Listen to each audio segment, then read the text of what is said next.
Corona के खिलाफ जंग में एक बड़ा फैसला लेते हुए सरकार ने अब 18 साल से ऊपर सभी लोगों के लिए बूस्टर डोज की मंजूरी दे दी है। हालांकि ये डोज निजी अस्पतालों में पैसे देकर लगवानी होगी, यानी बूस्टर डोज बाकी दोनों डोज की तरह मुफ्त उपलब्ध नहीं होगी। कोविशील्ड की कीमत 780 रुपए, जबकि कोवैक्सीन के लिए 1200 रुपए देने होंगे। 10 अप्रैल से 18 साल से ऊपर वालों को बूस्टर डोज दिया जाएगा। बूस्टर डोज दूसरी डोज के 9 महीने बाद ले सकते हैं और इसके लिए प्राइवेट अस्पताल जाना होगा। वहीं हेल्थ, फ्रंटलाइन वर्कर्स और 60 साल से ऊपर वालों को फ्री बूस्टर डोज जारी रहेगी। 15 साल के ऊपर 96% लोग पहली डोज ले चुके हैं, जबकि 83% लोगों ने दोनों डोज ले लिया है। बूस्टर डोज की बात की जाए तो कई देशों ने बूस्टर डोज के बाद ही वीजा देने का नियम बनाया हुआ है। उन्होंने नियम ये बनाया हुआ है कि टीके की दूसरी डोज लिए हुए अगर 270 दिन हो गए हैं तो बूस्टर डोज के बाद ही एंट्री मिलेगी।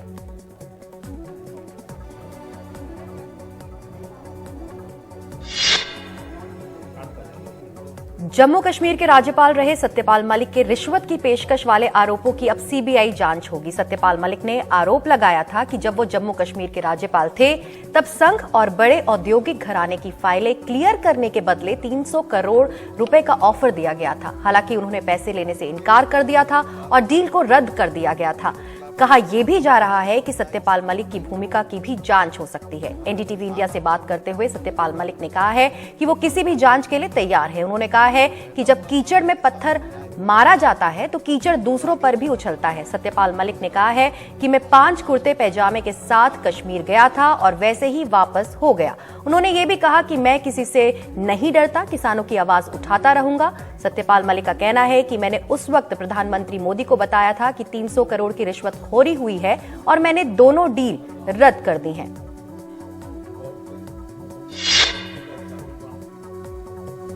एनसीपी प्रमुख शरद पवार के घर के बाहर Maharashtra state road transport corporation के कर्मचारियों ने प्रदर्शन किया।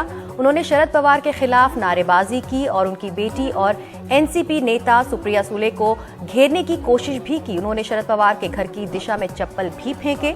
सरकार से अपनी मांगों को लेकर पिछले 5 महीने से हड़ताल पर हैं कर्मचारी। उनकी मांग है कि उनके विभाग को राज्य सरकार के अंतर्गत लाया जाए और उन्हें राज्य सरकार के कर्मचारी का दर्जा दिया जाए। इस मामले में गुरुवार को ही हाईकोर्ट ने 22 अप्रैल तक काम पर हाजिर होने का आदेश दिया है। इस मामले पर शरद पवार ने कहा है कि वो कर्मचारियों के साथ हैं, लेकिन गलत नेतृत्व के साथ नहीं। शरद पवार ने कहा है कि वो 40 से 50 साल से कर्मचारियों के सम्मेलन में जाते रहे हैं। उन्होंने कहा कि किसी भी आंदोलन में आर पार की भूमिका सही नहीं होती। शरद पवार ने कहा है कि नेतृत्व अगर गलत हो तो उसका परिणाम क्या होता है ये आज दिखा। वहीं हंगामे करने के मामले में पुलिस ने कर्मचारियों के वकील गुणरतन सदावर्ते को हिरासत में लिया है।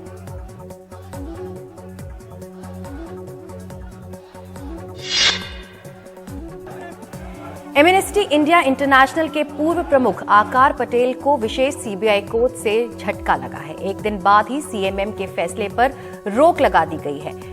विशेष सीबीआई कोर्ट ने पटेल की विदेश यात्रा पर भी रोक लगा दी है। विशेष सीबीआई जज संतोष स्नेहीमान ने आकार पटेल को झटका देते हुए सीबीआई को राहत दी है, यानी chief metropolitan magistrate Pawan Sharma के उस आदेश पर रोक लगा दी गई है जिसमें पटेल के खिलाफ जारी सीबीआई का लुकआउट नोटिस वापस लेते हुए सीबीआई डायरेक्टर को पटेल से लिखित माफी मांगने को कहा गया था। विशेष सीबीआई कोर्ट ने पटेल के लिए कोर्ट की इजाजत के बगैर भारत की सीमा से बाहर जाने पर भी रोक लगा दी है। अगले हफ्ते मंगलवार को इस मामले पर सुनवाई जारी रहेगी। शुक्रवार को राउज एवेन्यू स्थित विशेष जज के इजलास में हुई सुनवाई के दौरान आकार के वकील ने कहा कि लुकआउट सर्कुलर यानी एलओसी जारी करने को लेकर जांच एजेंसी ने कोई कार्रवाई नहीं की है। उनके खिलाफ चार्जशीट भी बिना मंजूरी के ही दाखिल की गई थी। केंद्रीय जांच एजेंसी सीबीआई ने पटेल के खिलाफ एफआईआर यानी विदेश आर्थिक योगदान नियमन अधिनियम के उल्लंघन के एक मामले में लुकआउट सर्कुलर जारी किया था। हालांकि सीबीआई का कहना था कि वो उन्हें गिरफ्तार नहीं करना चाहती, वो तो बस सिर्फ उन्हें देश से बाहर जाने से रोकना चाहती है। रिजर्व बैंक ऑफ इंडिया ने 2022 से 2023 के लिए महंगाई के अनुमान को बढ़ा दिया है। खुदरा महंगाई दर 5.7% रहने का अनुमान है। पिछले साल महंगाई दर का अनुमान 4.5% था। खुदरा महंगाई दर 8 महीने के उच्चतम स्तर पर है। रूस यूक्रेन युद्ध के चलते महंगाई की मार गहरा सकती है। पिछले सिर्फ 17 दिनों में पेट्रोल डीजल 10 रुपए महंगा हो चुका है। सीएनजी के दाम भी लगातार बढ़ रहे हैं।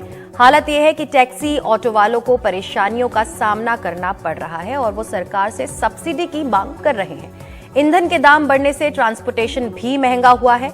रिजर्व बैंक ने महंगाई का अनुमान तो बढ़ाया है, वहीं साथ ही जीडीपी ग्रोथ का अनुमान घटाकर 7.2% कर दिया है।